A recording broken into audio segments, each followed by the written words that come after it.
El artículo 18 de la Constitución nos da derecho a estar informados e informar sin censura, sin reservas y con responsabilidad. La investigación periodística nos permite encontrar evidencias para sacar a la luz verdades ocultas. Nuestra misión es presentar esas evidencias porque las evidencias nunca mienten. Amigos televidentes, tengan ustedes muy buenas noches. Muy buenas noches, esto es Artículo 18, donde solo cuentan las evidencias. La forma de votar y elegir dignidades cambia una vez más. El juego electoral tendrá otro escenario para las elecciones del 2021. Claro está, si el presidente de la República sanciona parcial o totalmente los más de 168 artículos que ya fueron aprobados en el Pleno de la Asamblea Nacional. Los legisladores apostaron a nuevas reglas para poner mayor control en el gasto electoral, disminuir la inmensa y casi absurda postulación de tantos candidatos, la forma de repartir escaños en elecciones pluripersonales y verificar la licitud de los dineros que financian las campañas. Esta no es la primera vez que el sistema electoral en Ecuador es modificado. Casi 40 reformas se han hecho desde el retorno a la democracia. Y cada vez que se cambia, la democracia se debilita, porque confunde a la ciudadanía y hace que ésta desconfíe. Entre los cambios tenemos el retorno del voto en plancha, es decir, los electores tendremos que votar por listas cerradas y no por candidatos de una misma lista o entre listas. Se aplicará además un ajuste al sistema de asignación de escaños y se implementa otra vez de manera obligatoria la paridad de género y la participación de los jóvenes en política. Las reformas han sido aprobadas por separado, pero en general han obtenido el respaldo del 80% de los legisladores y se espera que luego de la luz verde en la Asamblea Nacional, en un periodo máximo de 30 días, el presidente ponga el ejecútese y pase a registro oficial. No dudamos de que la intención de los asambleístas es mejorar el sistema. Sin embargo, en algunos aspectos se han olvidado de lo más importante, la voluntad popular. Más adelante hablaremos de ello. Ahora veamos qué proponen estas reformas. ¿Serán una solución a los conflictos de elecciones democráticas en el país? ¿Tendremos elecciones realmente transparentes, honestas y equitativas?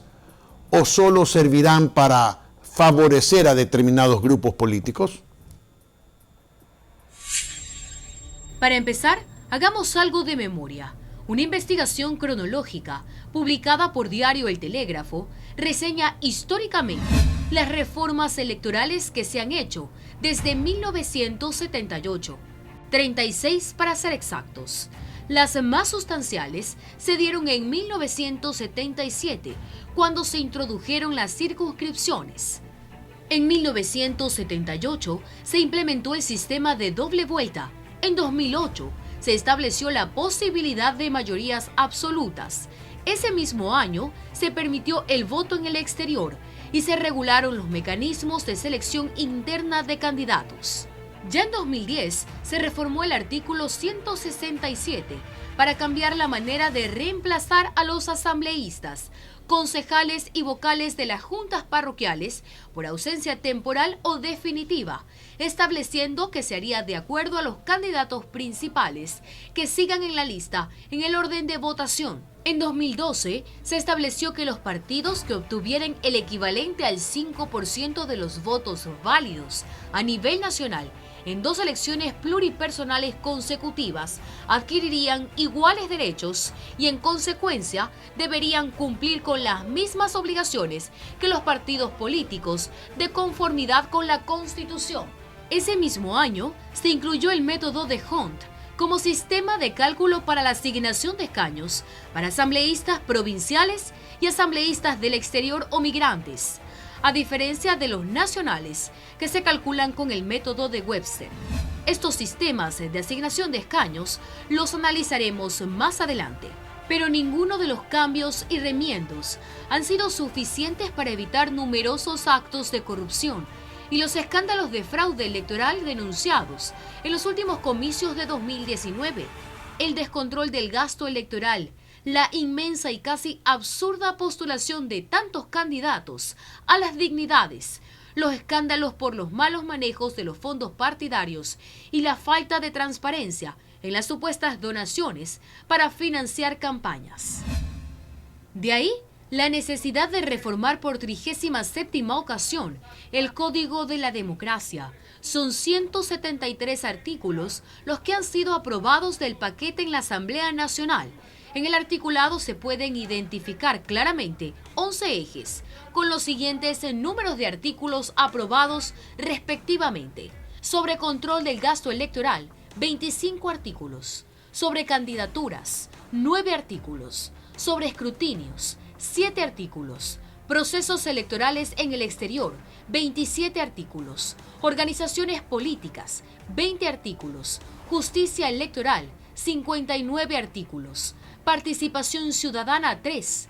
Fondos partidarios, 5. Paridad, interculturalidad y jóvenes en la política, 18 artículos. Aquí les reseñamos los ejes medulares. Uno sin duda es el control del gasto electoral.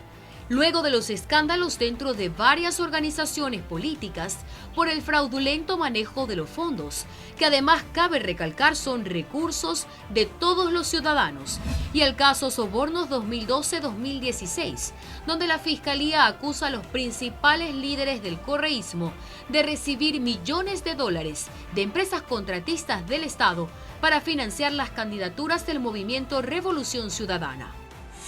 Algunos hablan de que el populismo nace del financiamiento que tienen los partidos políticos y sobre todo que estos financiamientos vienen de sus amigos empresarios que fondean las campañas de los candidatos. No hablemos aquí de arroz verde, hablemos de arroz amarillo, hablemos de arroz blanco, hablemos de arroz rojo, hablemos de arroz naranja, entre otros.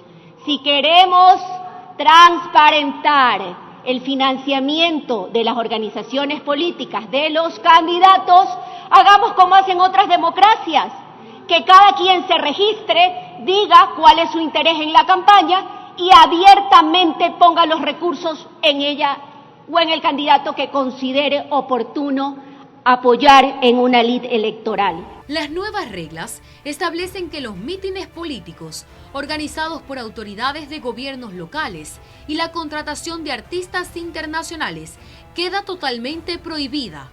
Además, se establece también que las organizaciones políticas, de manera obligatoria, mediante un sistema contable, deben permitir que la ciudadanía pueda acceder a las cuentas de los partidos. Se fijó la creación de un sistema interconectado de datos entre la Fiscalía, Contraloría, Consejo Nacional Electoral y el Tribunal Contencioso Electoral para monitorear los recursos de los candidatos y partidos durante las campañas. La reforma pone límites al aporte privado. Una persona podrá contribuir máximo con el 5% del gasto total de una campaña. Cuando la donación es voluntaria, no podrá entregar más del 30% de los recursos personales que haya declarado en el último ejercicio en el Servicio de Rentas Internas. Todos los aportes de manera obligatoria se harán únicamente mediante depósitos bancarios. Los aportes que sobrepasen los $100,000 deberán demostrar su licitud y la responsabilidad del manejo de los fondos recaerá sobre el jefe de campaña, pero también sobre el candidato. Cuando se quieren encontrar soluciones, siempre hay que hablar con la verdad. Porque cuando mentimos, diciendo, por ejemplo, que el financiamiento público de los partidos y de las franjas electorales ha evitado la corrupción y ha evitado que las grandes chequeras financien campañas, es mentira. Si estamos hablando de arroz verde, ya es un ejemplo, pero no solamente arroz verde, hay varios arroces escondidos por ahí de los fondos que llegan para financiar las campañas porque se requiere mucho dinero para financiar la mayoría de las campañas. Por primera vez en el fondo partidario se establece un porcentaje de uso. El 70% debe estar destinado a la formación e investigación y el 30% se podrá utilizar para los gastos institucionales. Se aprobaron también 2 cambios en el calendario y 2 en el registro del sistema electoral. Además, el debate a los candidatos presidenciales y de gobiernos locales será una obligación, ya no una opción. Se eliminan las juntas intermedias y los ecuatorianos que viven en el exterior podrán ejercer su voto ahora de modo presencial el día de los comicios o anticipado a través de vía postal, telemática o informática.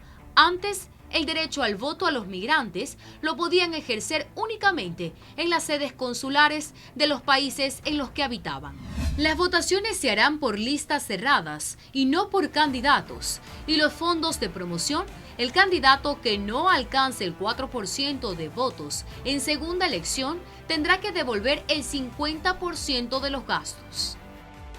¿Hay cosas positivas en esto? Evidentemente que sí. Mayor participación de mujeres, así lo queremos. Mayor control del gasto electoral, claro que sí, así lo queremos. Hay cosas negativas también, los distritos, las listas cerradas, ¿no es cierto? Y ahí hay un debate. A mí me parece que las listas cerradas nos favorecen a nosotros como organizaciones políticas. Las más consolidadas nos vamos a ver beneficiados de las listas cerradas. Pero coincido con el asambleísta Cucalón cuando decía, los filósofos de la política antes nos dijeron que lo importante era que el ciudadano escoja de aquí, de aquí, de aquí, de aquí, de acá. Como ahora hacemos cálculos, ya no nos parece adecuado eso. Ahora sí nos parece adecuado las listas cerradas. Aunque se pensó en eliminarlas, las circunscripciones electorales fueron reafirmadas, considerando que dieron espacio a que las provincias de Guayas, Manabí y Pichincha tengan hoy representaciones en las zonas rurales y urbanas, en los gobiernos municipales y en el Parlamento. Lograron un amplio consenso en las bancadas, por lo que incluso se planteó que este mecanismo se aplique en las demás jurisdicciones. Esta propuesta de querer eliminar las circunscripciones electorales o los distritos. O sea, hay un concepto que la circunscripción electoral tiene que seguir protegiendo, es precisamente la proximidad de quien elige, del elector con su candidato y posteriormente con el ciudadano que es electo. Más bien el sistema debe trabajar para que el sistema de circunscripciones se fortalezca y llegue en la medida de lo posible a todo el Ecuador.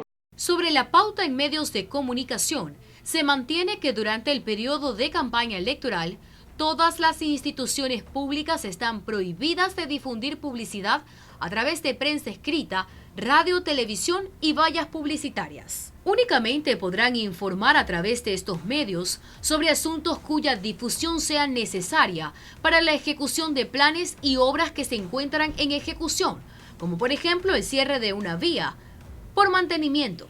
Quienes ejerzan una función pública y aspiren a la reelección o se encuentren calificados como candidatos para otras dignidades, no podrán participar oficialmente de eventos de inauguración de obras u otros financiados con fondos públicos.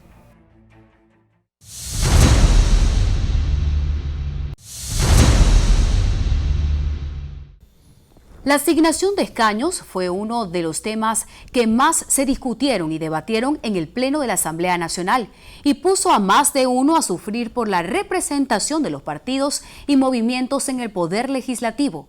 Todos quieren un puesto en la Asamblea. Es que el método escogido para asignar los escaños o puestos va de la mano con el voto en plancha. Y es aquí donde los asambleístas se pasaron por los pies la voluntad popular que les mencioné al inicio del programa. El pueblo, en consulta popular, ya les dijo hace años a sus legisladores que no quiere votar en plancha, sino individualmente. Sin embargo, desde 1997, en que el pueblo ordenó que se elimine la plancha, los partidos se las han ingeniado para que esto no suceda. ¿Por qué? Muy simple, porque entonces los dueños de los partidos perderían su poder, porque nacerían nuevas figuras políticas que no podrían controlar. Elegir individualmente es el método de elección más democrático de todos, porque se elige personas y no maquinarias políticas. Además, al momento de asignar escaños, no hay nada complicado. Por ejemplo, si hay 20 puestos por Guayas, las 20 personas más votadas son las que ocupan esos puestos. Así de simple.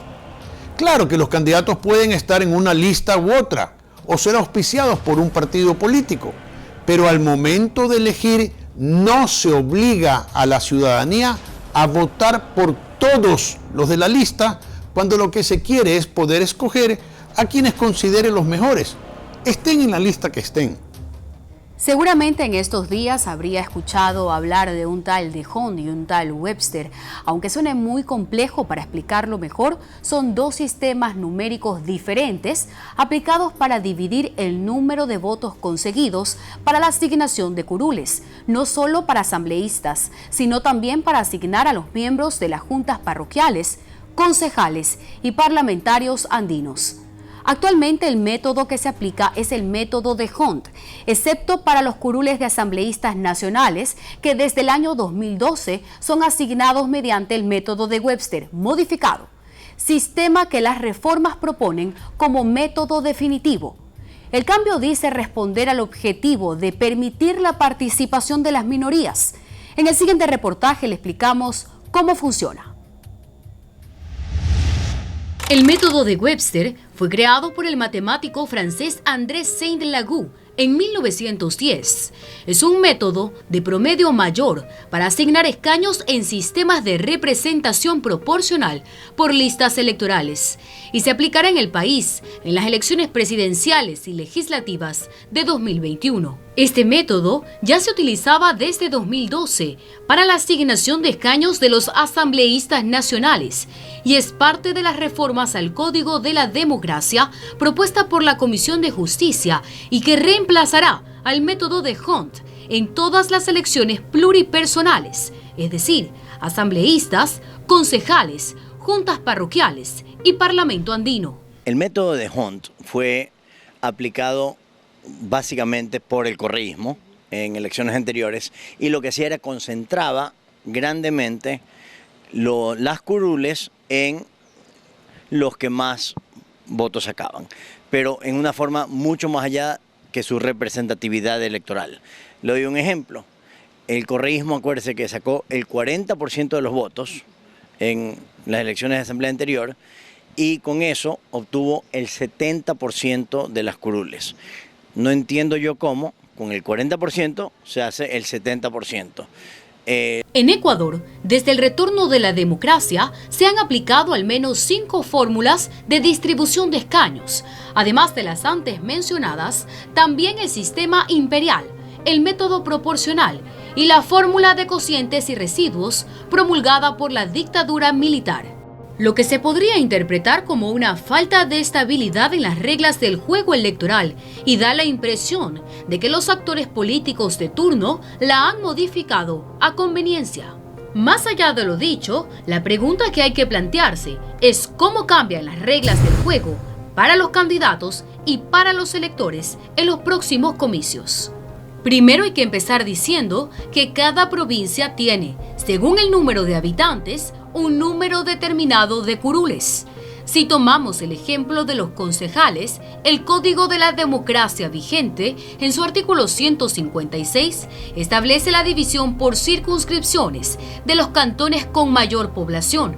Es así que los consejos municipales estarían integrados por 15 concejales cuando los municipios tienen más de 400.000 habitantes, por 13 cuando tienen más de 300.000 habitantes, por 11 cuando la población es de más de 200.000 habitantes y por 9 y 7 cuando hay más de 100.000 y 50.000 personas, respectivamente. El método DeHond, que es el que se propone descartar con estas nuevas reformas, básicamente lo que establece es un cociente sobre el total de votos que obtiene cada uno de los partidos, dividido por las bancas o curules que se ponen en juego.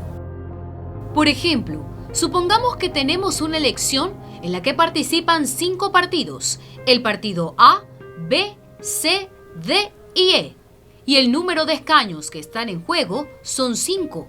Supongamos también que el partido A obtuvo 100 puntos, el B 80, el C 70, el D 5 y el E 3. Según el método DeHond, el D y el E quedarían eliminados, puesto que no representan el 3% de la votación total.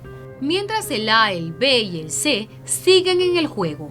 Se dividen los resultados de cada partido para 1, 2, 3, 4 y 5, que son el número de escaños disponibles, y luego se toman los 5 resultados más altos. De esta manera, el partido A obtendría 2 escaños, el partido B obtendría también 2 escaños y el partido C 1 escaño. En resumen, los partidos con más votos ganan más escaños y los que no alcanzan el porcentaje quedan eliminados. Ahora bien, si utilizamos el mismo ejemplo, pero con el método de Webster y suponiendo que el partido D alcanzó 50 puntos, el método contabiliza los votos por cada partido por dividendos impares. Es decir, se consideran válidas las impares para dar más chance u oportunidades a los partidos y movimientos con menos votos. De esta manera, el partido A obtendría 2 escaños, el B 1, el C 1 y el D 1. El E queda eliminado por no alcanzar el mínimo de votos del electorado. Como podemos ver, los resultados para la asignación de escaños o curules por medio del método de Webster da la oportunidad de un espacio a aquellos partidos o movimientos políticos con menos fuerza electoral o con menos votos, versus aquellas grandes maquinarias partidarias, garantizando la participación de las minorías. En cuanto al sistema informático, yo también estoy proponiendo de que la auditoría exista antes. Por eso, representantes de los partidos tradicionales y con mayor número de simpatizantes rechazaron esta reforma en vista de la posibilidad de perder representación, sobre todo en la Asamblea, donde eventualmente el presidente y vicepresidente tendrían que gobernar sin una representación mayoritaria en las decisiones legislativas, y probablemente habría también mayor fiscalización. Esta reforma va de la mano con el voto en plancha, que sí fue apoyado por la mayoría en el Pleno. En 2021, para las elecciones de representantes a la Asamblea Nacional, al Parlamento Andino, así como para consejeros regionales y concejales municipales y vocales de las juntas parroquiales, el voto será en plancha. Entonces, al tener tú una lista cerrada, bloqueada, el ciudadano solo puede elegir una organización política. Y esa organización política va a tener aún más poder para establecer quiénes son los candidatos. Entonces, eso es algo que debe de pensarse la ciudadanía, porque la ciudadanía también tiene que exigir la rendición de cuentas a los partidos políticos. Esto quiere decir que los electores ya no podremos escoger a los candidatos que sean más de nuestro agrado y repartir nuestro voto entre las listas, sino depositar nuestro sufragio en listas cerradas o bloqueadas. Los electores tendremos que marcar la casilla de la lista, de la organización política o alianza de nuestra preferencia.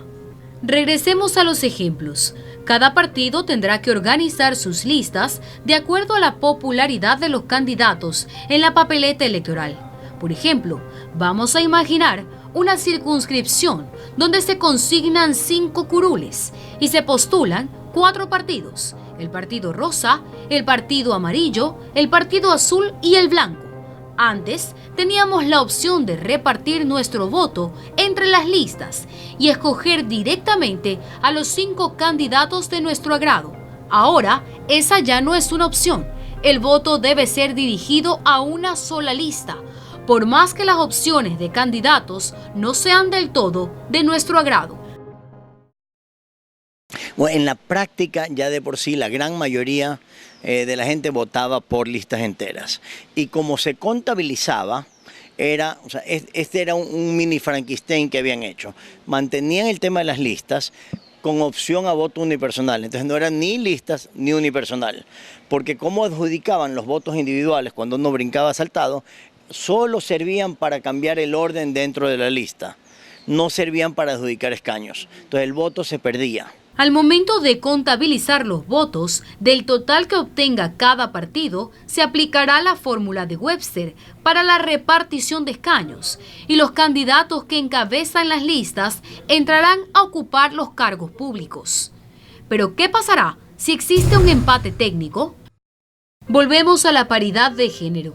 En caso de empate entre dos candidatos, se adjudica el escaño a la mujer, pero si el empate se produce entre dos candidatos del mismo género, el escaño se adjudica mediante sorteo público. Se están preguntando qué ocurre con los decimales en las votaciones. Según el método, en el caso de decimales, se utilizará el entero más aproximado y si hay mitades iguales, la aproximación inmediata superior. Para muchos, esta reforma atenta contra la voluntad legítima del pueblo, por ser una imposición, escoger un partido político antes que una persona y sus propuestas de campaña. El pueblo ha expresado en más de una ocasión su voluntad de escoger personas con las que compaginan, con las que llenan sus expectativas, los candidatos, no por ideologías, movimientos y partidos.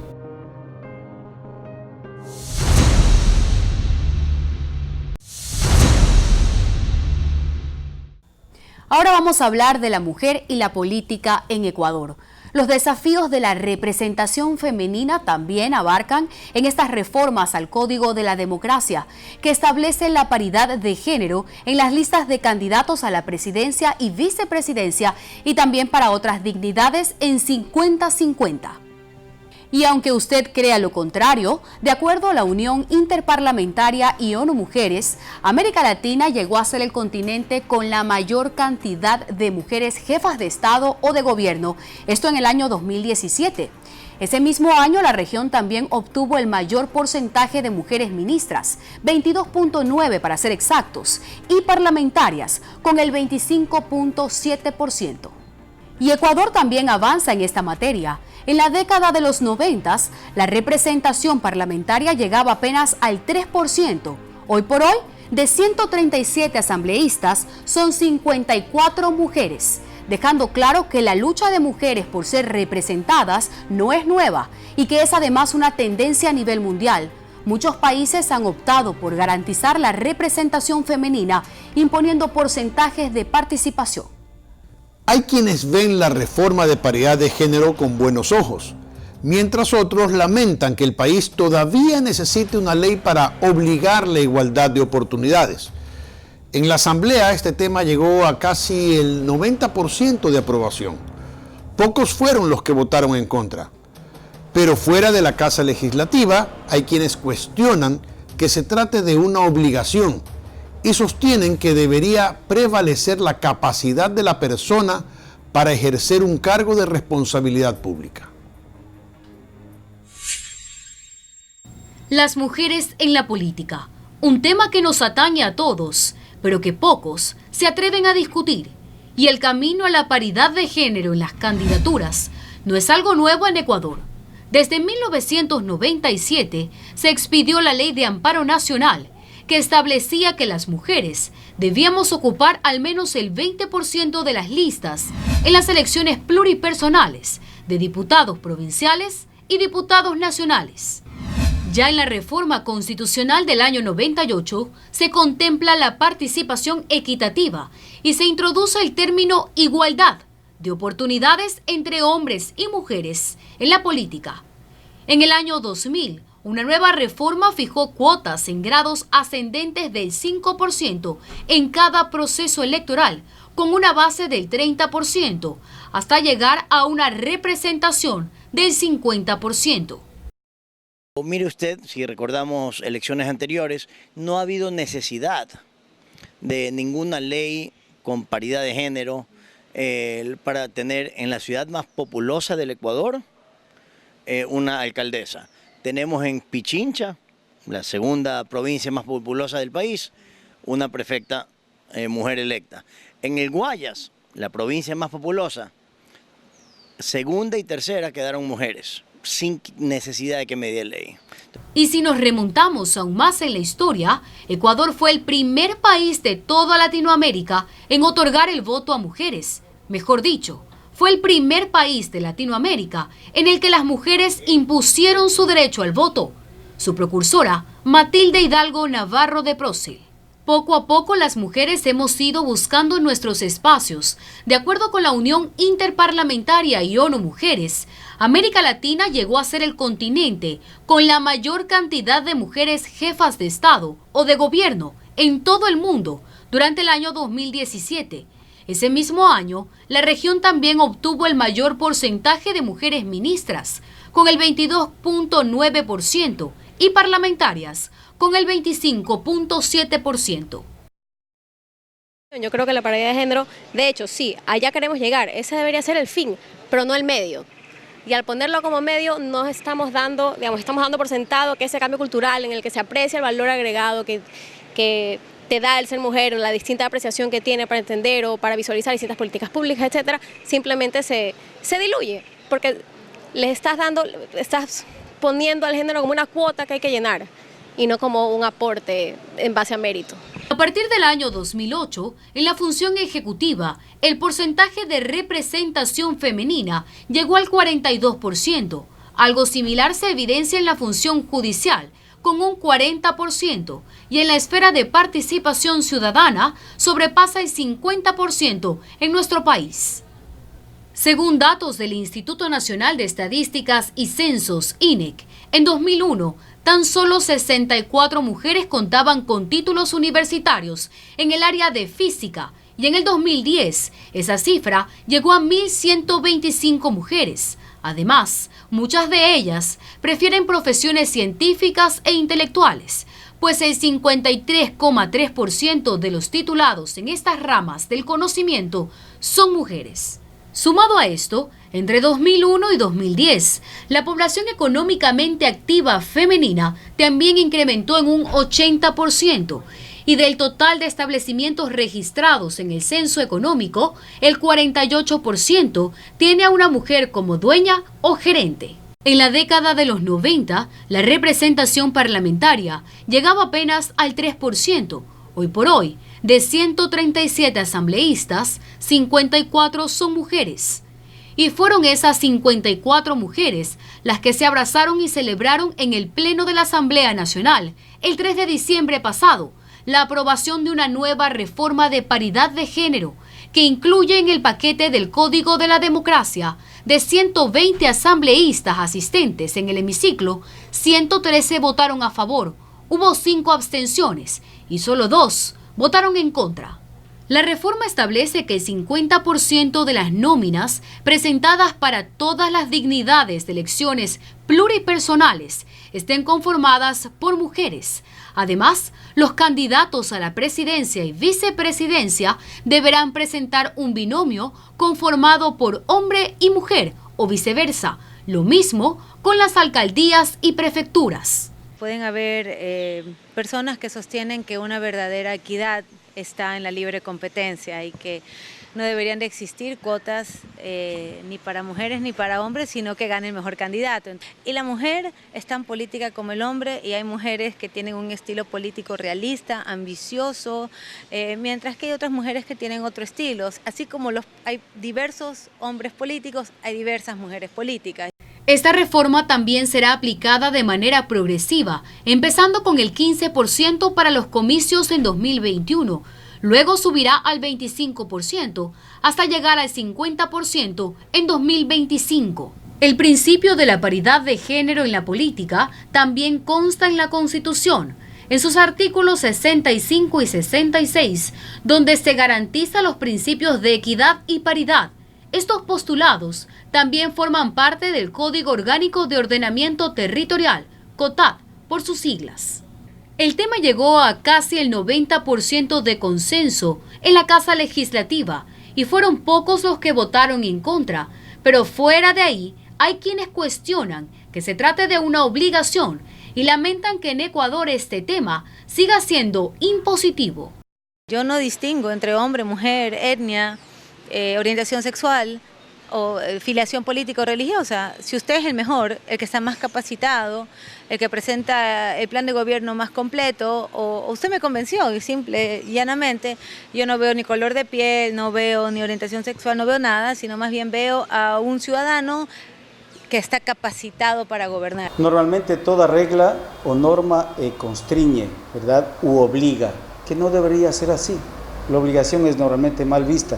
Debería ser una actitud no generosa, sino una actitud común, normal y corriente, el reconocer la capacidad tanto de la mujer como del hombre. Hay quienes sostienen que debería prevalecer la capacidad de la persona para ejercer un cargo de responsabilidad pública, más allá de su género, color de piel, etnia, preferencia sexual y clase social. También se propone tipificar como infracciones electorales los actos de violencia política de género, con sanciones de carácter jurisdiccional, con la suspensión de derechos políticos y la descalificación de candidaturas. Pero las normas, las reformas, las reglas del juego electoral distan mucho de la realidad. Lo cierto es que en Ecuador, según datos de la Defensoría del Pueblo, 118 GATS cantonales no respetan el principio de paridad de género en la representación de las vicealcaldías. Esta cifra representa el 53% de los gobiernos cantonales, que no garantizan este derecho consagrado en la Constitución de la República y los tratados internacionales suscritos en el país. La lucha de las mujeres por ser representadas en la política, así como en otros ámbitos de la sociedad, no es nueva. El camino a la equidad aún está plagado de desafíos, pero sin duda es una tendencia mundial.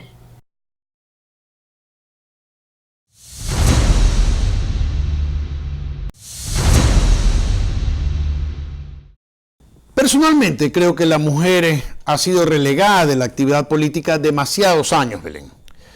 Y cuando la sociedad reacciona y exige un cambio, no es cuestión de decir, ok, participemos todos por igual con las mismas reglas. No. Primero hay que reparar el daño causado y emparejar las condiciones.